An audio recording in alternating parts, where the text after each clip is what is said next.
One thing I will never understand is why the Call of Duty developers make decisions that are so blatantly wrong and bad ideas, yet they still put them into the game. And I don't know if it's happening on an Activision level or if it's happening on like a developer studio level like Infinity Ward or Treyarch, or if it's just something that they're being forced to do. But regardless, whoever's making these decisions, they're so easy to avoid and then just not have become issues whatsoever. And it's common sense that these things shouldn't be in the game. And it's happening more frequently, not just in Call of Duty, but just a lot of video games in general. A lot of things are just being implemented that seem like bad ideas, and I don't understand why. I also decided last night to get the Grau Damascus. You're going to see some gameplay of a heater that me and Dorito went on Warzone. I think we were like 16, 14 kills each in this duos game, and then died in a really dumb way at the end of the game. I didn't have Damascus in the gameplay in Warzone because I unlocked the Damascus a couple games after when I went back to multiplayer. Getting back to the bad decisions companies make while developing games, the first example I want to use is how XP tokens work in Call of Duty. There's 4 different timed tokens: 15 minutes, 30 minutes, 45 minutes, and then 1 hour. But the thing is when you activate these XP tokens, it's not only in-game time. You could spend an entire 5 minutes searching for a game in a pre-game lobby, but your double weapon XP counter is counting down while you're in the lobby, which just makes absolutely no sense whatsoever. It's pretty much a scam. Like, if you are buying the battle pass and going specifically for double weapon XP, you're getting scammed, because where the token says 1 hour, in that 1 hour of the token being active, you might only get 30 to 45 minutes of in-game playtime, which means on the surface area, or on the surface level, it says it's a 1 hour XP token, but realistically it's just like a 30-45 minute one, and you're gonna miss out on a lot of XP. And that's not how it used to be. Back in the day, when you used to get double XP off of buying like Mountain Dew and Doritos and all those promotions that they had back in Black Ops 2 and Modern Warfare 3, the double XP counter didn't go down unless it was in-game playtime. So the double weapon XP that you got then actually stayed as double weapon XP, or double XP in general. And I don't know why they changed it now to count the lobby waiting room. I'm sure it's to cause fear of missing out, or FOMO. And so when people pop their XP tokens, it's like the game's forcing them to play, or else they're just going to waste those tokens, which is a bad business practice. It just makes sense where if you wanted to have your audience or your consumer be as happy as possible, why not just make all the systems in the game as user friendly and as user beneficial as possible? And the thing is it's not just double XP tokens that they're just making these blatantly obvious bad decisions. And the thing is they make so many of these bad decisions too on small aspects of the game.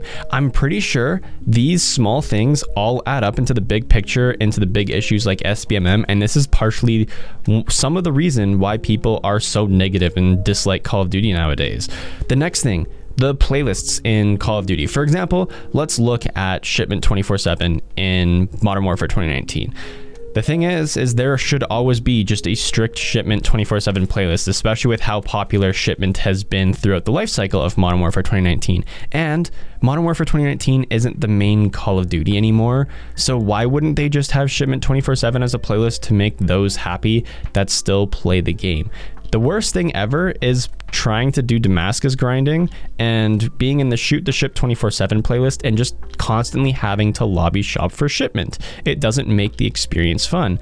Now, the thing is in Call of Duty, there has always been these fantastic 24/7 playlists before. Nuketown 24/7 in any of the Treyarch games, Shipment 24/7 in World War II and in Modern Warfare Remastered, Terminal 24/7 back in Modern Warfare 3. I don't know if Modern Warfare 2 had any 24/7 specific map playlists, but there was these playlists throughout COD history that stuck the most popular maps into the game. So I don't know why in Modern Warfare 2019 they decided to switch it up, where the most popular playlist by far probably was Shipment 24/7 and Shipment Extended 24/7. And I don't know why they changed it to make it Shoot the Ship. Like, the best playlists that there ever has been in Modern Warfare is when there was a shoot house specific playlist that you could select and a shipment specific playlist you could select. So you could pick, if you wanted shoot house to work on long shots, you could stick on shoot house and shoot house only, and same for shipment with all those other camo challenges. And the thing is, it's not just the map rotations, it's also game mode rotations. I understand Call of Duty being free DLC now has to have something useful to release late game. But when they release fun game modes, like for example, in Cold War, Demolition was just added to the game quite recently. And all the party game modes were added in like season 4, where we got like Prop Hunt and One in the Chamber and games like that. And then they finally get added into the game, which is great. These things should be in the game, but the thing is they should be in the game at launch. And because they're adding this stuff to the game, they seem like absolute heroes because, hey, you guys have been wanting party game modes, but here's party game modes. We're now adding it for you. When in reality, it's always been that party game modes were added from launch. Look at Black Ops 1, Black Ops 2. Modern Warfare 3 did have some party game modes at launch, but Infected was developed and added later on. And there is a history of game modes being added late into the game, but it's almost like they're purposely holding back content so that during the seasons, they will have content that should launch with the base game, launch with the seasons. And I understand why it's probably hard to budget the content and what gets released when, but you can't release a game with bare minimal content in the states that Modern Warfare and Cold War launched at. And the thing is with all of these small issues, and I'm sure there's plenty more, the second that double weapon XP tokens and double XP tokens go back to being like in-game playtime only, and they won't be counting down in the menu and wasting time anymore, the developers that make that decision are going to seem like absolute heroes and the saviors of the village, but realistically, all these things would have been added in older Call of Duties at the very beginning of the game, or just never done in the first place. Like these mistakes that Call of Duty is making now, when they revert them back to how they once were, they're going to seem like absolute heroes because people are going to slowly forget that, hey, double weapon XP and double XP tokens used to work in game time only, so you didn't waste it while you were sitting in the lobby waiting. And all these other small changes, like if in Vanguard, if there's a shipment 24/7 playlist, they're going to be seen as heroes because there's not going to be a shoot the ship playlist or any of these dumb, hey, everyone obviously really wants this map to be in a 24/7 playlist, so let's put it in a 24/7 playlist, but also have a map that people don't want to play while they're searching for this map. And the thing is there's no map voting. So in the pregame lobby, which there is none anymore, you won't be able to vote for shipment or shoot house. You literally are just given whatever the game gives you. And the thing is you used to always be able to vote. And even when there was Nuketown 24/7 playlists and you could vote for the map, even though it was Nuketown every single time, you could vote for the game mode. So TDM was rarely voted for. Everyone would always vote for Hardpoint or Domination because those were the best game modes for Nuketown.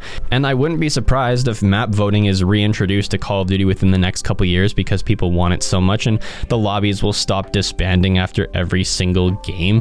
Once that slowly starts getting back to normal, people are going to praise Call of Duty developers for bringing something back that was a golden standard in old games to begin with, and they're going to seem like unsung heroes because, wow, they brought back a feature that everyone was used to in the first place, and it's finally back. It's like, I don't understand why they're making these bad decisions. There has to be some sort of explanation, like their higher-ups aren't allowing it, and SBMM must be doing something crazy with the playlist rotations, and we know SBMM is to blame for why parties disband at the end of the game is because SBMM will reset you into a new lobby after every single game. But you can have SBMM and stick in the lobby. Like every single game that I play that has strict SBMM, Rocket League my main example, if you are playing Rocket League, you can stay and vote to rematch the team that you just played, and then you'll play them again.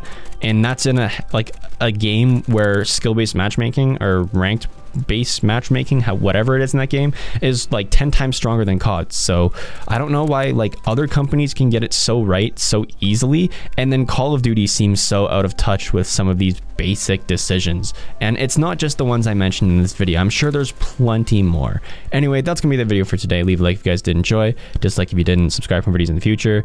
Use code WILD for 10% off gamer subs to save you guys some money and help support the channel. Anyway, I'm about to head out, and if there is one, I'll see you guys in the next one. Peace.